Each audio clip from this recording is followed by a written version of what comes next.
There's probably no other tournament in the world that strives to improve its facilities and service to the players and fans and media. I hope you guys would agree with that. Without a doubt, this is the best slam, the most player-friendly slam that we have.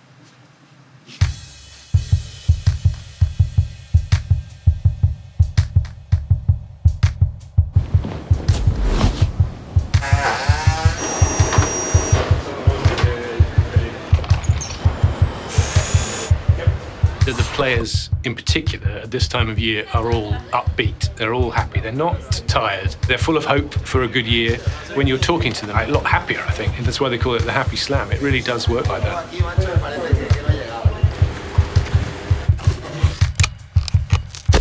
Alright everyone, if you're joining us for the first time. Ich habe super 3 Jahre jetzt dort gehabt, auch schon früher noch mit der Belinda und mir.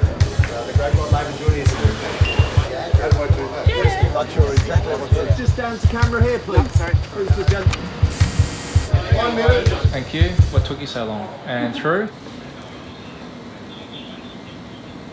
We're about 24 hours out from our first walk-on tomorrow morning, so look, we just want to make sure that everything's been ticked off, every walk, every lighting cue, and then so yeah, we're just ready to go at 10 o'clock tomorrow morning. He said, keep the radios. The guy said, keep the radios down. Oh, I've got there's mine.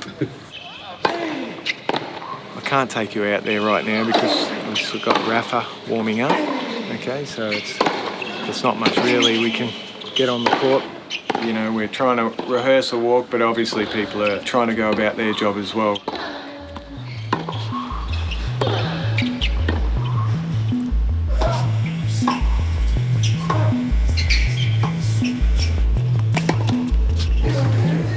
This is the 11th Australian Open where I have been the executive editor of AO Radio. The most important thing on the day before it starts is the team meeting. Everybody who's working on AO Radio, whether they're on air or in the technical side, the production side, they know exactly what we're about, what our overall purpose is, and various pitfalls to avoid and things that we're encouraging people to say. We all know that we do our best commentary when there's a great match on.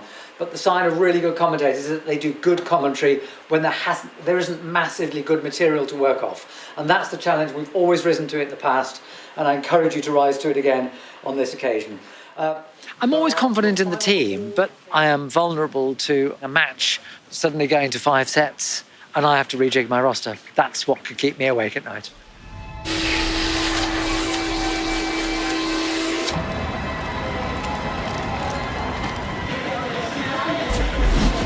Trains, trams, automobiles, no matter what it is, the fans are coming in droves to Melbourne Park today, and what a sight that is.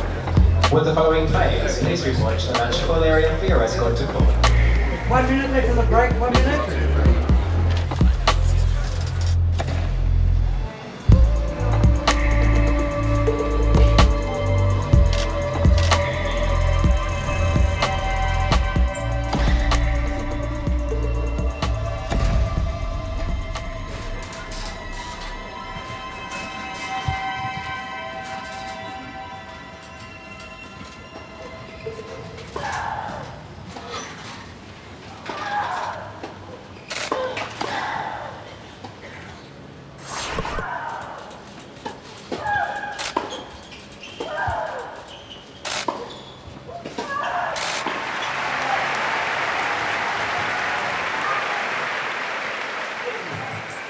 Check it sharp, looks pretty good. Good moment, ball's in the right place. Yeah, tag it, send it. And it goes pretty quickly, Literally minutes, a client can start using our images. So this is sent my end now, and then the editors will receive it. Before I'm down there, it's somebody's already looking at this picture worldwide. It's pretty cool. This is just so unique. You don't get this at any other Grand Slam. So all the photographers love coming up here. It's just a clean picture, so strong, so steep, and yeah, you get your best pictures from this position. It's good that the tournament give us this access because they could easily say, no, it's too dangerous. You can't come here. So it's really nice to be able to shoot from this position. If someone really stretches himself and dives or trips over by mistake and then tries to hit the ball on the floor, the best frames are the ones where you just don't expect what's going to happen and you get a great picture. This is a nice moment there, that stretch. So that's definitely a keep.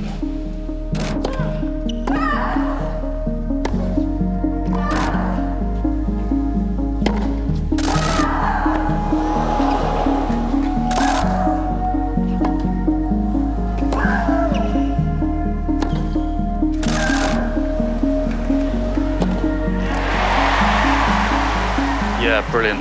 Sharapova gives you great emotions. The face is really kind of, screams nearly every point, so it's good for photos. They're both wearing caps, which doesn't help for shadow in the eyes, but you just got to wait for the moment where they look up a little bit, and it's quite a nice picture. She serves down the middle. It's an ace! She's done it! She bounces up and down. What a win for Ash Barty! And what an atmosphere in the Rod Laver Arena! She's applauding the crowd. They helped her through this, but she did the work.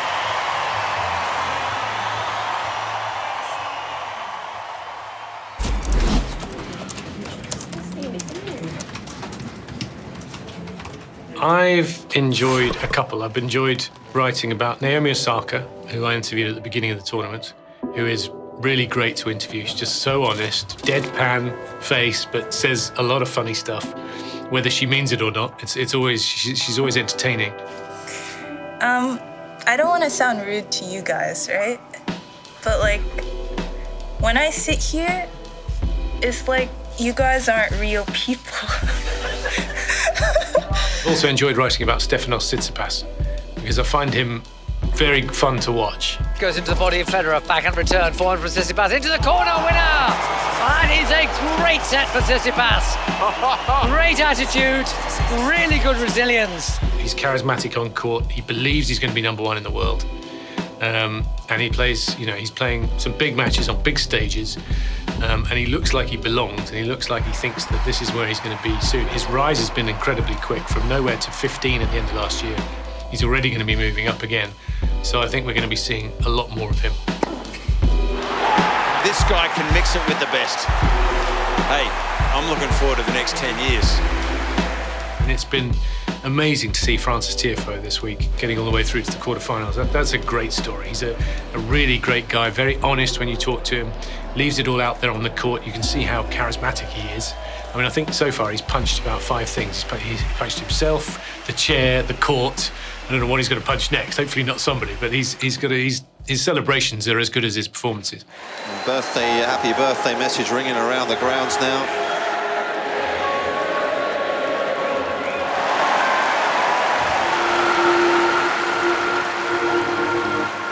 I think that the fans, of course, they need to know the players. So the behind the scenes are so important. It's great to show that they're human and they're not machines, and they have emotions. They have good emotions, they have bad emotions. What Francis Tiafoe did in this tournament, I think, is unbelievable for our sport. It's fantastic. We need all that. We don't need to create anything, because this can happen if you let it happen and if you're here to capture it. So the cameras capture a reality. We love sport because of emotions. All those behind the scenes that show the personalities of the players, to let the players express themselves in matches even though they break rackets, is just behaving emotionally, and people are human. We have to realize that everybody loves it, because it has to be an entertainment. What a moment. Fans have been filing into this magical stadium named after a true tennis legend. And these fans enter tonight looking forward to another enchanted night of tennis. Well, it's always good having big names in the final, because the newspapers get involved, they get interested, the desk is excited because they know those people, they know that everybody is interested to read about them. Obviously the Grand Slam finals are the moments you wait for all year. You get nervous before a final, and when you get good pictures, it's really rewarding. About 10 seconds to the walk, stand by Spider Virtual. And here we go. Settle in. This could take a while.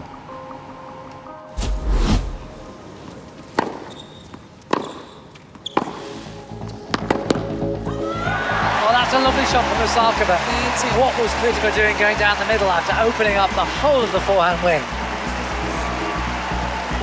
So there was a fantastic sunset halfway through the match, and luckily the match dragged to a third set, which meant we could shoot a lovely sunset picture. I was on the concourse level, so you could see the sky all light up, and the photographers kind of scatter around on the concourse trying to get the best picture from there. So it's quite funny. You're all kind of competing for the best sunset picture. This is a very, very big game. 3 more championship points. Serves down the middle and Kvitova puts it out! And we have a new star in women's tennis! And another great win for Osaka, which is now becoming a great story. Up-and-coming player, so it's exciting to shoot her. Unfortunately, her head's down quite often, so it's not so good for photos because she wears a cap. But I think in the future we'll get some great pictures from her. I mean, of course, there's a changing of the guard, but in terms of the dominance of men's tennis, no. The Federer, Nadal, Djokovic generation, they are the most wonderful generation ever. I never tire of seeing the best players play. So to see Nadal and Djokovic going head-to-head again, it just shows how good they've been, that they can do this years and years ago, and they're back doing it again, even in their early 30s. And they're not done yet. One of the most anticipated major finals in recent times. These two have played 52 times before. 2 legends of the sport in the last match of the tournament. Djokovic tonight competes in his 7th Australian Open men's singles final. And the stage is most definitely set.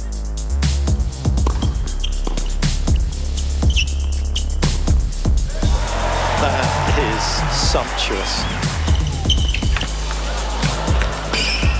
Oh, he's toying with them right now, isn't he?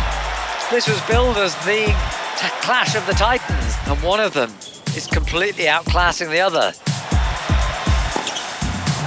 Everything seems to be going Djokovic's way at the moment. He's earning his luck, but he had it then. What was Nadal doing when he ran down that drop shot? Surely he thunders the ball, instead of which he just pushed it. It hit the top of the net and landed. Wow. Ready for Djokovic to put away. I don't think Nadal could have done anything, even if he'd been at his best. He wasn't, but Djokovic was so good. He's right at the peak of his game again. Maybe better than he's ever been, which is saying something.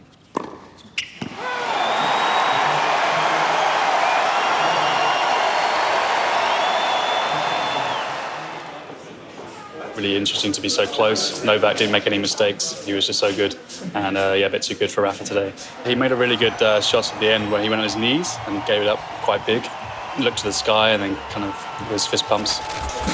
So that was probably the best picture from the end of the match.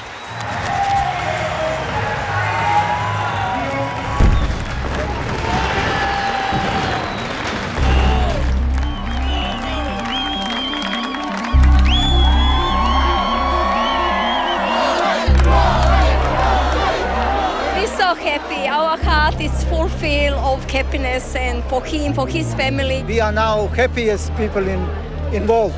I used to Serbian treasure. This belongs in a museum.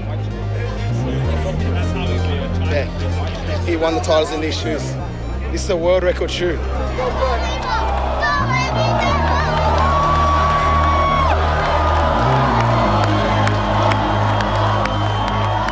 I haven't even tried to calculate how many words I've written because it'll freak me out, I think. It's been a very intense Australian Open, more so than many years, because the first week had a lot of early, late nights. First few days of a Grand Slam are always intense, but they were all late. So you just pushed back into having, you know, an incredibly tiring, grueling fortnight, but you wouldn't wish it any other way. It was a pretty amazing tournament. Real. You want the raw thing. Real. Yeah. Bonza. On you, mate. On you, mate.